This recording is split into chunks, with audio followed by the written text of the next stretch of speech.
Assalamualaikum warahmatullahi wabarakatuh.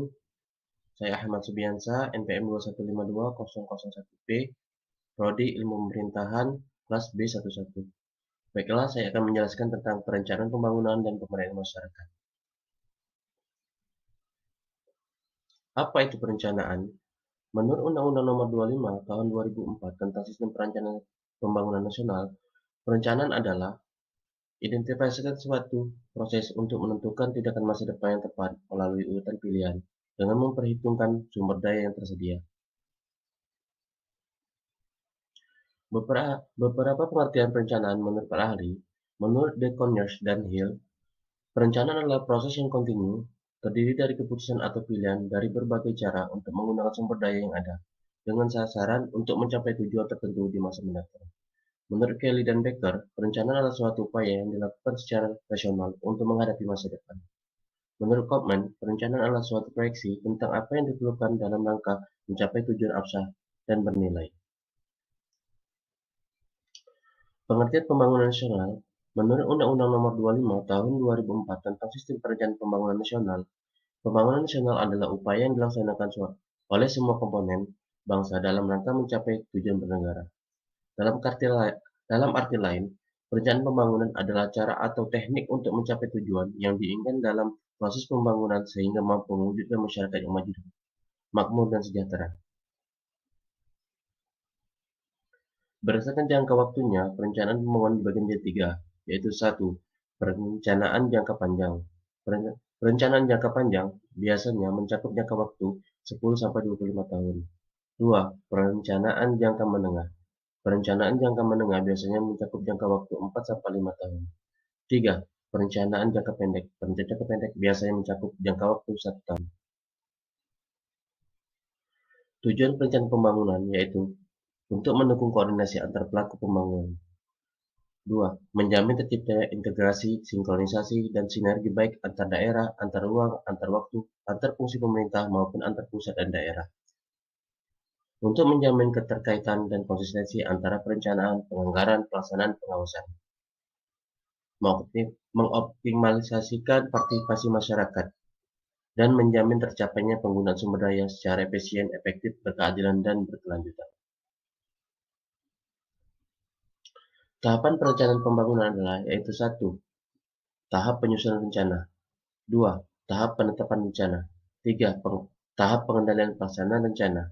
4. Tahap evaluasi keberhasilan pelaksanaan rencana. Apa itu pemberdayaan masyarakat? Menurut Peraturan Menteri Dalam Negeri Nomor 7 Tahun 2007 tentang Kader Pemberdayaan Masyarakat, Pasal 1 Ayat 4, pemberdayaan masyarakat adalah suatu strategi yang dilakukan dalam pembangunan masyarakat sebagai upaya untuk mewujudkan kemampuan dan kemandirian dalam kehidupan bermasyarakat, berbangsa, dan bernegara. Menurut Undang-Undang Nomor 6 Tahun 2014 tentang Desa, pemberdayaan masyarakat adalah upaya pengembangan kemandirian dan kesejahteraan masyarakat dengan meningkatkan pengetahuan, sikap, keterampilan, perilaku, kemampuan, kesadaran, serta pemanfaatan sumber daya melalui penetapan kebijakan, program, kegiatan, dan pendampingan yang sesuai dengan esensi, masalah, dan prioritas kebutuhan masyarakat desa.